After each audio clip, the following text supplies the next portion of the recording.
Hey everyone, Derpy here, back with another Battle Pirates video, and this is my level 132 Hunt for the Chimera target hit. I'm using my full, unupgraded Pegasus fleet. I'm going to start out by stacking everything and going in right towards the corrosive ships. Unlike in the level 130 target, I'm keeping my ships stacked and I'm not using one particular one as a tank.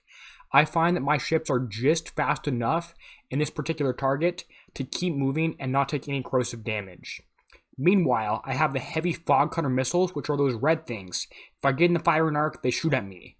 And if I'm in the aura when they land, I take a ton of damage. I don't know how much because I haven't hit them yet, but they're very slow moving and don't follow your ship, so it should be easy to avoid. After I kill that first corrosive set of ships, I move in towards the next turrets, go through the low level turrets fairly easily. The Tempest one is short range. That's not really in here, but the main one is the Testudo missile turrets, and those aren't really that bad. Then I'm moving up towards the top again after I trigger that left group of ships and the top one. If I keep moving, I'm going to take very little damage from them. They outrange me barely. If I had 7% more range, I'd be able to outrange them, but I can't quite do it, so I have to do a little bit of stopping and starting, but I should just be able to keep moving. Against the Daggertooths, at least, I take almost no damage. You can see out of about the 10 volleys I have, my health on my War Pegasus is still almost full.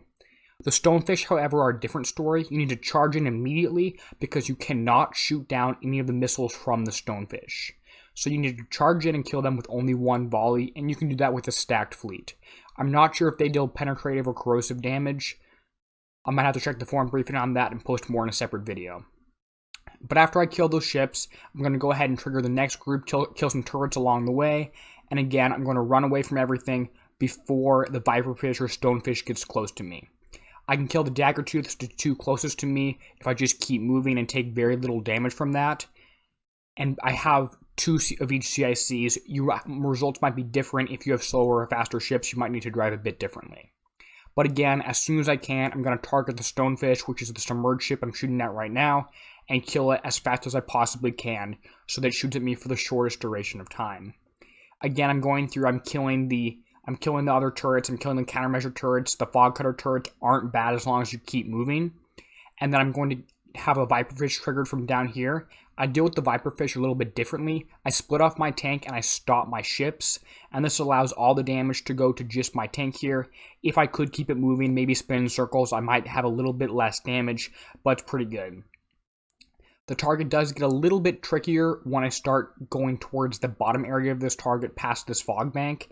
And I will note that the fog cutter missiles do actually shoot through fog banks, so you can't hide in them because you will get shot at. You can see about as soon as I move into the fog bank, the enemy fog cutter missiles detect me, everything turns red, and I have things shot at me, which means I need to keep moving. I'm going to go along to the bottom of the target here, prioritizing the Stonefish that's shooting it at me while staying moving so that the enemy Daggertooth doesn't do a ton of damage. If you can spin around in a circle and get your port or starboard side cannons on your War Pegasus going, that will also help out a lot. Again, just spin around in circles, and if I can, I charge towards the Daggertooth and target the Stonefish and target that one instead of the Daggertooth. I do have a Wolfpack crew on here, and I think that helps out just a little bit, helps out with some extra damage. Again, with the Viperfish, I stop my tank, maybe spin it sideways. Make sure you don't get too close because I'm pretty sure that these things do have a minimum range or they remember the first target they shoot at. So your tank has to be the first one there and not too far away from your other ships. Otherwise you'll lose the aura, and not too close to the inside the minimum range of the Viperfish there. I will be uploading a separate video on my channel of a sort of strategy guide, how to kill every specific turret, and go through that in more detail. I will be showing off the build and the damage for this. The last hard part of this target was all the ships in that center compartment. The first part is easy, the second half is easy. I do not think you'll be able to auto this target at all, but at least not with any sort of reasonable damage.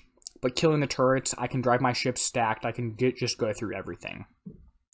Another option for crews, especially if you have a little bit of a slower combat speed and if you don't have Hyper 30 on your ships, which I do, is the Silent Hunters crew or even the Remote Raiders crew. Both of those will boost your combat speed by 10% and 30% respectively, and that just helps out a little bit more. You probably could auto the last bit of this target if you really wanted to. But that's the target done. Make sure you like the video if you haven't. Just that lets me know that the video is helpful and lets me know that I need to upload more things like this. So click the like button. Damage taken, mostly corrosive, a little bit penetrative in there. Fairly low damage overall. It's going to be about 42 minutes damage total on the fleet. But let's see what that is in my base. Here's my quick build, just going over it very quickly. I'll have a more detailed video on that later on.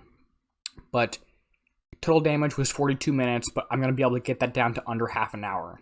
What you're going to have to do is theoretically, your back 4 ships should be instant repair, but they're not quite there. So if I load up my Pegasus flagship, then a couple other ships on here, I'll be able to get that down to 1 coin repair total. So that's 35 minutes. If I just start it, I can do 1 coin, and then another 5 minutes repair. And the other 2 ships are instant repair in the back line.